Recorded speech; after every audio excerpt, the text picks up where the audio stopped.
बात लेते हैं प्रभु।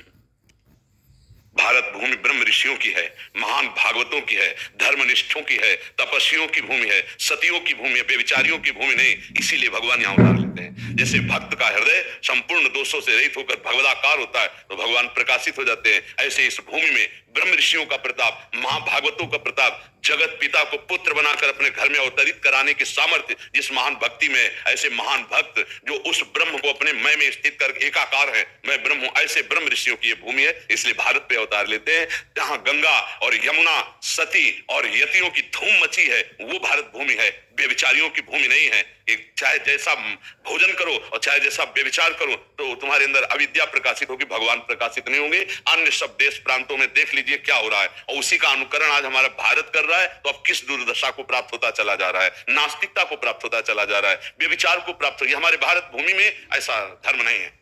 ये विदेश से आया हुआ जो संस्कार है वो हमारे देशवासियों को भ्रष्ट कर रहा है। हमारा देश इसीलिए महान है कि ये सतियों का देश है, यतियों का देश है। ये परम पावन गंगा यमुना का, कहां की नदी ऐसी है जिसको भगवत भाव से देखा जाए, जिसके आचमन अवगाहन मात्र से समस्त पाप नष्ट हो जाए? कहां की रज ऐसी है जहां की स्पर्श की याचना बड़े बड़े ब्रह्म ऋषि करते हैं? ये वृंदावन धाम, अवध धाम, काशी धाम, द्वारिका, ये कैसे महान मानी है कहीं? इसलिए भारत भूमि ऋषियों की भूमि है, यतियों की भूमि है, महाभागवतों की भूमि। इसलिए भगवान यहाँ अवतार लेते हैं। समझ पा रहे हो किसका प्रश्न है? हाँ, समझ पा रहे हो आप? हाँ, ये आज जो हो रहा है हमारे भारत भूमि का लक्षण नहीं है। ये बाल अवस्था से लेकर व्यभिचार जो प्रारंभ हो जाता है, गर्लफ्रेंड बॉयफ्रेंड, ये लिव इन रिलेशन, ये गंदी बातें हमारे देश की नहीं है। ये हम दूसरे देशों का अनुकरण कर रहे हैं, दूसरे देश वाले हमारे देश का अनुकरण करना चाहते हैं। आप समझिए, दूसरे आते हैं ना तो चुट्टी रखाते हैं, धोती पहनते हैं, कंठी बांधते हैं, माला हाथ में लेते हैं, और हम, भारत भूमि है ये धर्म का देश है। ऐसा नहीं है कि यहाँ क्यों भगवान अवतार लेते हैं, वो तो उनकी नास्तिकता देख रही। तुम्हें खुला नहीं दिखाई दे रही? यहाँ की भूमि का प्रताप नहीं दिखाई दे रहा है? जहाँ की रज, जहाँ का जल, जहाँ की वायु महान पावन है। हमारे देश का जैसा कहाँ देश अपने पातिव्रत धर्म से यमराज की भी बुद्धि को चकरा दिया, ऐसी सतिया अपने पातिव्रत धर्म से ब्रह्मा विष्णु महेश को 6-6 महीने का बालक बना दिया, ऐसी सतिया अपने यति धर्म से ब्रह्माकार वृत्ति, भगवदाकार वृत्ति, ये कहां मिलेगी आपको? स्वर्ग और नर्क से ज्यादा कहीं वर्णन नहीं है बाहर।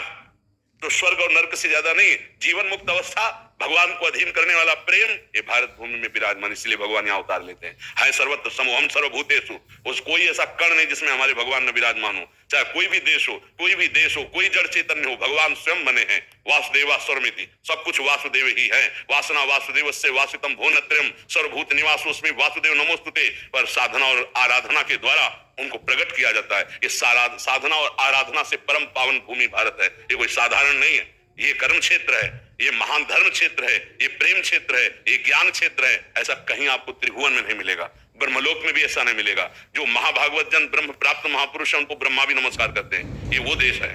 आप समझ पा रहे हो? हाँ, ऐसे कभी अपने देश को इस भाव में न देखे। नास्तिक लोग कहते हैं ऐसा, मतलब हम नहीं। हाँ, नाम को उनसे परिचय नहीं है, क्योंकि यहाँ जो आएगा वो नास्तिक तो आएगा नहीं, भगवान का कृपा पात्र आएगा। ऐसा नहीं, हमारे भगवान व्यास देव जी ने महाभारत में लिखा है, भारत देश में जन्म होना महान शुभ और भाग्य का प्रतीक है। मानव देह प्राप्त करके मोक्ष पदवी प्राप्त करना, प्रेम प्राप्त करना, ये यही लक्ष्य है, बाहर लक्ष्य नहीं है। बाहर तो पशुता का ज्यादा प्रचार प्रसार है, पशुता ही पशुता।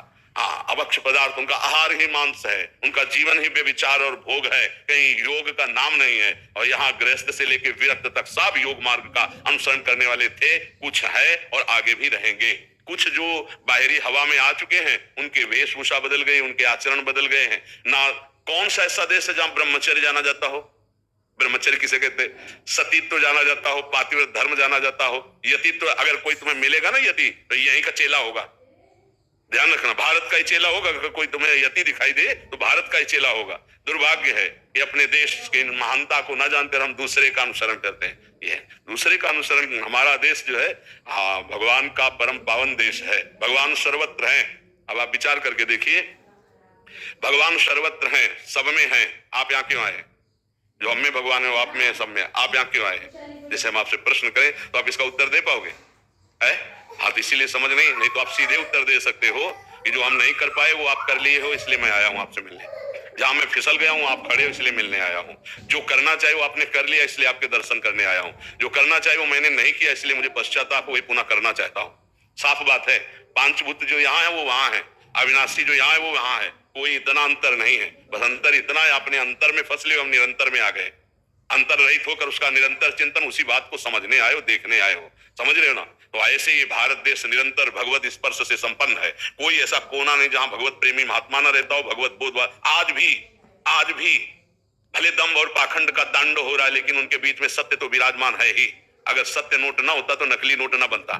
अगर नकली बना है तो उसका असली कहीं है, खोजो, असली प्राप्त हो जाएगा। तो बस बात ये समझनी, एक महात्मा जहां विराजमान होता है, योजनों की भूमि परम पावन हो जाती है, बंदनी हो जाती है। यहाँ तो गली गली महात्मा है। दृष्टि हो तो हमारी दृष्टि में यदि दम्भ और पाखंड का चश्मा है तो हमें सब जगह दम्भ पाखंड दिखाई देगा। अगर सत्य का चश्मा है तो सब जगह सत्य विराजमान ये अनुभव में आएगा।